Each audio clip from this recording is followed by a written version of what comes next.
Okay, we've all heard of a broken bone, right? It sounds bad, and it is. But here's the thing, not all breaks are created equal. Some are, well, straightforward, but others? They're a true code-red emergency that kicks off a race against the clock. So today, let's dive into one of the most serious injuries a surgeon can face. So, what's the big difference? What's that line in the sand that turns a painful but manageable broken bone into a full-blown crisis? You might think it's about how shattered the bone is, how many pieces it's in. But that's not the whole story. The real danger, the real emergency, it's about what else is broken. And that brings us to the answer. It's what we call an open fracture. Now, the key thing to get here is, it's not just about the bone. It's about the fact that the skin, the muscle, all the stuff that's supposed to be protecting it has been breached, torn open.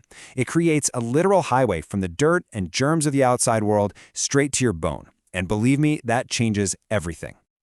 Right, so let's get into it. An open fracture, you might have heard it called a compound fracture, is all about that breach. I mean, think about it. Your skin is basically this incredible fortress for your entire skeleton. But when that fortress wall comes down, the biggest enemy isn't even the broken bone anymore. It's contamination. That's where the real fight starts. Okay, so if you're going to fight a battle, you need a plan, right? You need to know what you're up against. For surgeons facing an open fracture, that plan starts with sizing up the damage. And the language they all speak, the system they all use, is called the Gastillo-Anderson classification system. Let's break down how this system gives them a clear path forward. Probably the easiest way to wrap your head around this is to think of it like a threat level assessment for surgeons. Seriously, it was created way back in 1976, and it lets a surgeon look at an injury and immediately know, okay, how bad is this, what's our risk of infection, and what are we going to have to do to fix it? So, let's look at the breakdown. What's so amazing about this is how it all starts with just looking at the wound. A type 1? That's a small, clean wound, less than a centimeter. It's almost like the bone just peeked out to say hello. A type 2 is bigger, sure, but the tissue around it is still doing okay. And then you have type 3. And this is where things get really, really serious.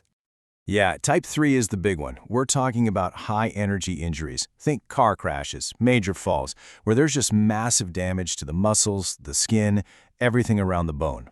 And because this one category covers such a huge spectrum of really bad injuries, it had to be broken down even further. You need more detail to make the right call. And this is just a perfect illustration of how things escalate. In a type 3A, yeah, there's a lot of tissue damage, but the periosteum, that's this super thin living layer that wraps around the bone and keeps it healthy, is still there. Now, in a 3B, that vital layer is gone. It's been stripped away, leaving the bone totally exposed and vulnerable. That always means you're going to need another big surgery just to get some tissue to cover it up. And then there's 3C, the worst-case scenario. That's when a major artery has been hit. Blood flow is cut off. This isn't just a broken bone anymore. This is a we might lose the limb emergency. And it doesn't stop there. The system also has these, well, let's call them red flags. Certain injuries are so high risk they get bumped up to a severe category automatically. We're talking farm accidents. Think about all the dirt and bacteria there, gunshot wounds, or any injury that damages the blood vessels. The potential for a really nasty contamination is just off the charts. All right, so the surgeon has assessed the damage, they've classified the injury. Now what? This isn't just for paperwork, That classification is the direct roadmap for what comes next. It's the treatment playbook, and it's all about saving that limb. The game plan boils down to 3 absolute non-negotiable pillars, and they have to happen fast. Number 1, debridement. That means aggressively cleaning out the wound.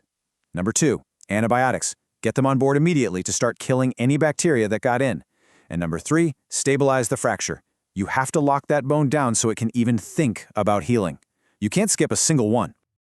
But of those 3, there is one that is without a doubt the most important, and that's debridement. This is the painstaking surgical deep clean of the wound, getting out every last bit of dirt, gravel, and dead tissue. And why is this so critical? Well, think about it. Any tissue that's dead, that doesn't have a blood supply, it's just a free lunch for bacteria. A thorough cleaning is absolutely the best weapon we have against infection. Now, how you actually stabilize the bone, that choice also comes right back to the risk of contamination. If you've got a pretty clean wound, like a type I, the surgeon might go with internal fixation, putting plates and screws right on the bone. But if you have a really dirty, contaminated type 3 injury, no way. You're not going to bury a bunch of metal in a wound that's teeming with bacteria. Instead, they use an external fixator, this cool-looking scaffold that sits outside the limb and holds everything in place with pins. It keeps the bone stable without adding more fuel to the fire. So, all of this, the careful classification, the aggressive cleaning, the big decision on how to hold the bone together, it's all being done to fight one single unseen enemy. This entire frantic process is basically a massive preemptive strike in the battle that comes after the break. And that enemy has a name, osteomyelitis, a bone infection.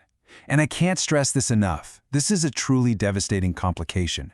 It can be unbelievably hard to get rid of, sometimes needing surgery after surgery, and can cause problems for the rest of a person's life. Literally every single step we've talked about is designed to stop bacteria from setting up camp in that bone. And if we want to get really specific, we can put a face to the number one offender. It's this guy, Staphylococcus aureus. You probably heard of staph.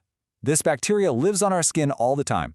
Totally harmless, but you give it an open door, a direct path to a broken bone, and it goes from being a quiet neighbor to an absolute monster, a destructive invader.